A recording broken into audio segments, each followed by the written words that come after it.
bom dia, boa tarde, boa noite. Para quem está chegando, seja muito bem-vindo. E para quem está retornando, bem-vindo de volta. Eu sou a Tia Lu e esse aqui é o nosso espaço de leitura compartilhada e bate-papo. Caso você goste do que acontece por aqui, lembre-se de se inscrever no canal, clicar no joinha e compartilhar esse vídeo com seus amigos para espalhar a palavra. Lembre-se também de verificar a aba sobre ou a aba comunidade para consultar a nossa agenda semanal de vídeos. Olá, pessoa linda que está aqui nos dando a honra de mais uma leitura compartilhada. Hoje, mais um trechinho do livro A Revolução dos Bichos, de George Orwell. E é a parte 14, que é exatamente a segunda parte do capítulo 8. E bora para a leitura? Bora para a leiturinha!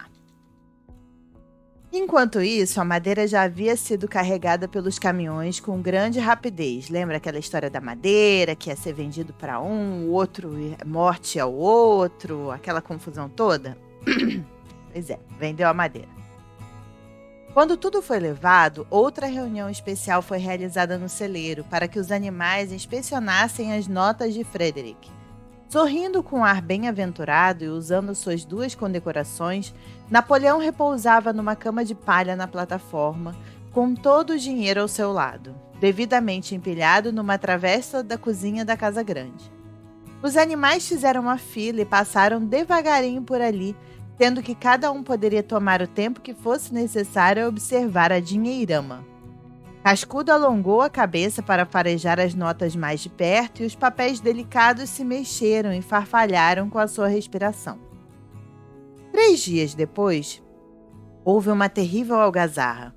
Whymper, com a face branca como cera, veio correndo pela entrada da chácara em sua bicicleta, então a largou no pátio e zuniu direto para a casa grande.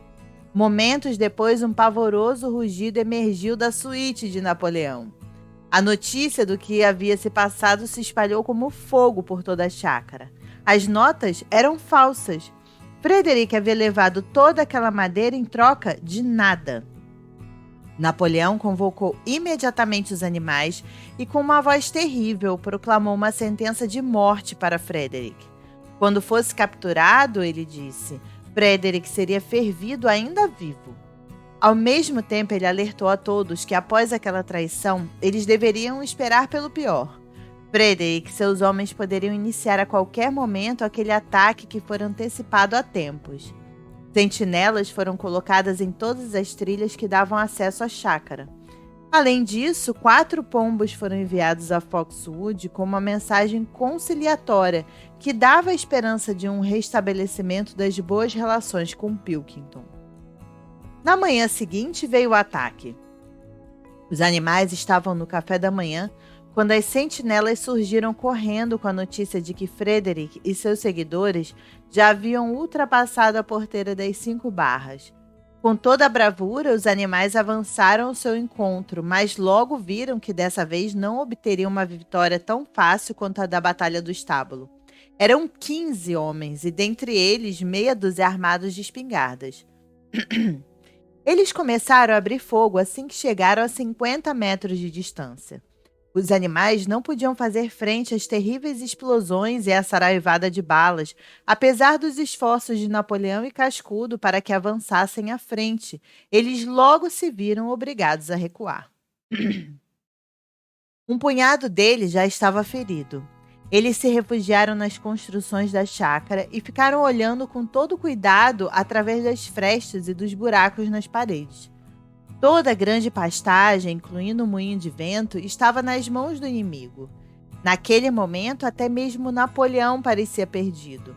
Caminhava de um lado para o outro sem dizer uma palavra, com um rabicho rígido e contraído. Olhares ansiosos se dirigiram à fazenda Foxwood.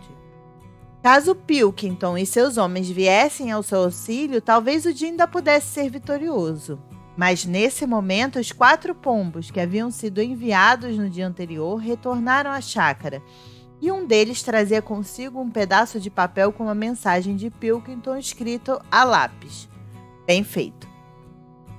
Enquanto isso, Frederick e seus homens haviam parado ao lado do moinho de vento.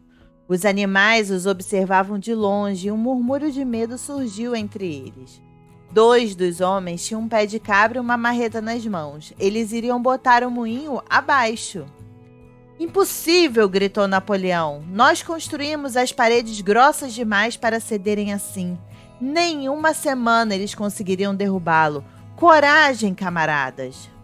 Mas Benjamin permaneceu atento, observando a atividade dos invasores.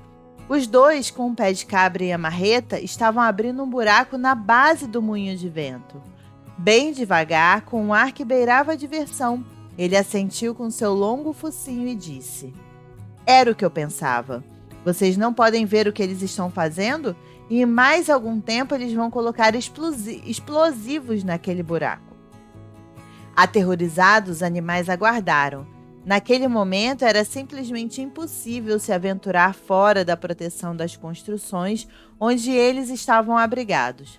Passados alguns minutos, os homens foram vistos correndo em todas as direções.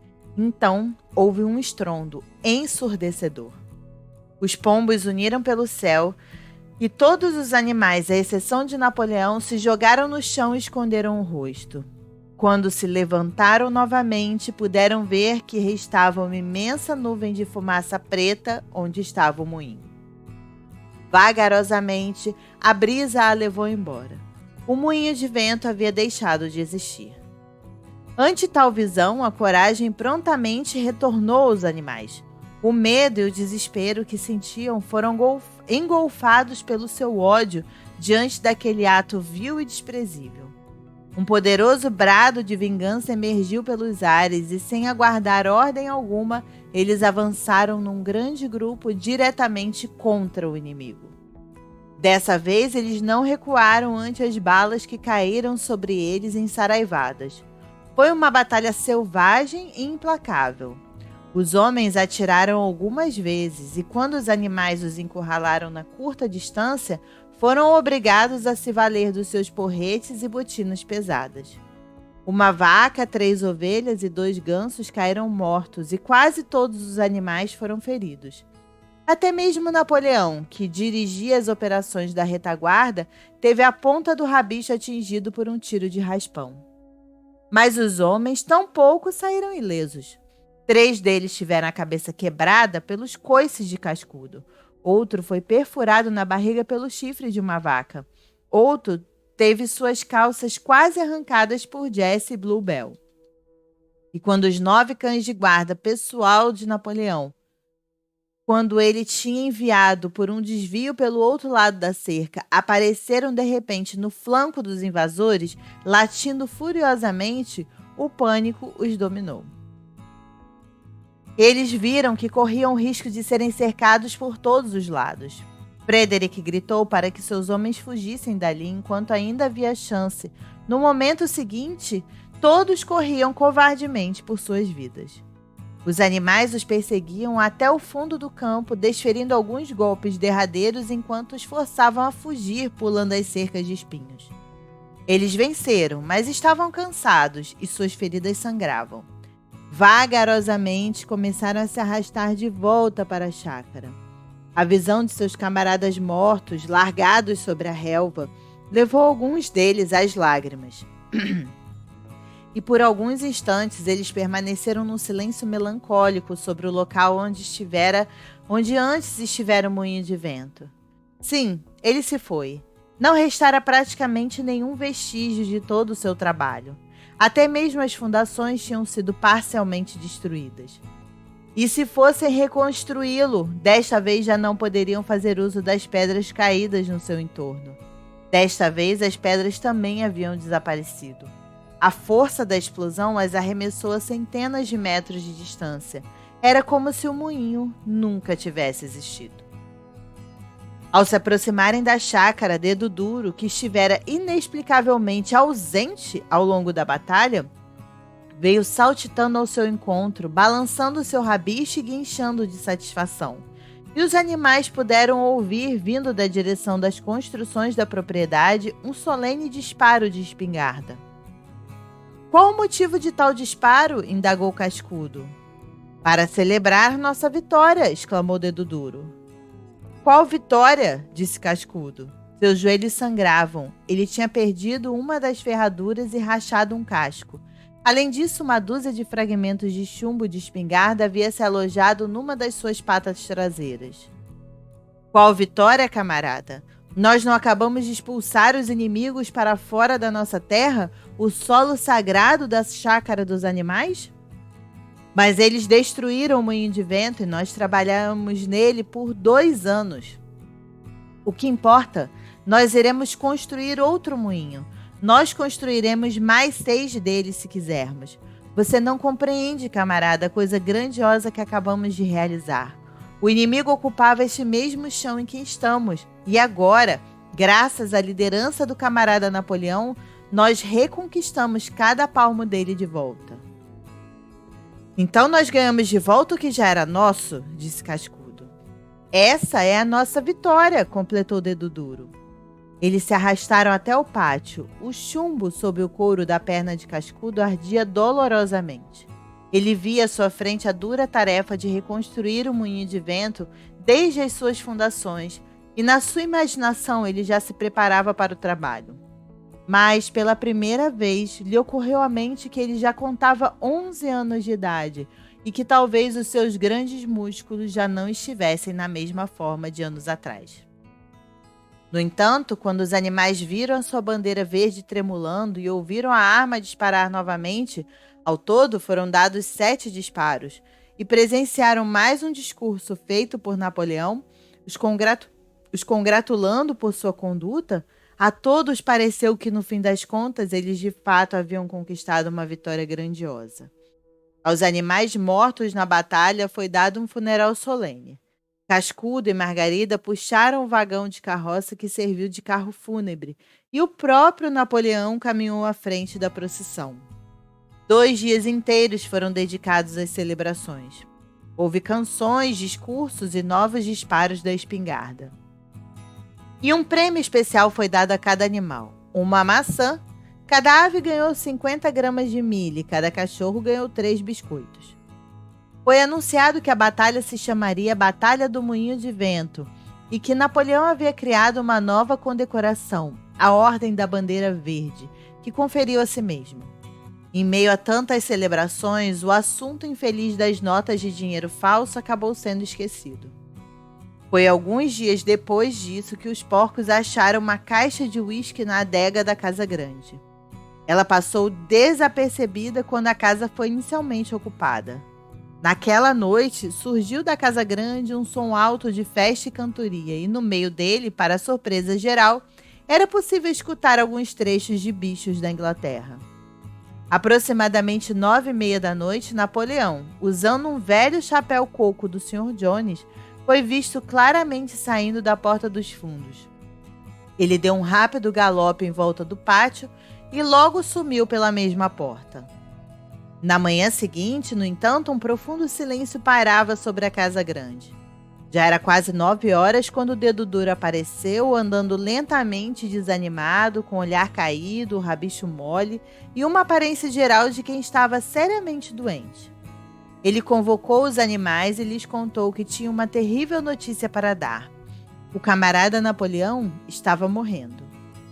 Emergiu um grito de lamento entre os animais. Colocou-se palha do lado de fora das portas da Casa Grande e todos andavam pé ante pé.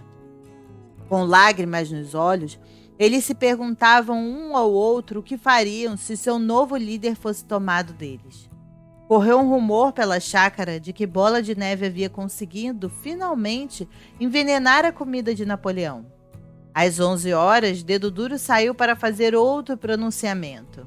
Em seu último ato sobre a face da terra, o camarada Napoleão fez um decreto solene. O consumo de álcool deveria ser punido com a morte.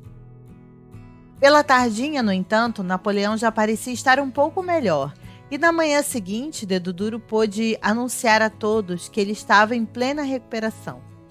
Lá pela tarde desse dia, Napoleão retornou ao trabalho e no dia seguinte se soube que ele havia instruído Dedo Duro a comprar em Willingdon alguns manuais sobre fermentação e destilação. Uma semana depois, Napoleão deu ordens para que fosse arado o pequeno cercado atrás do pomar que anteriormente tinha sido destinado ao repouso dos animais aposentados. Foi dito que a grama estava desgastada e necessitava de um replantio.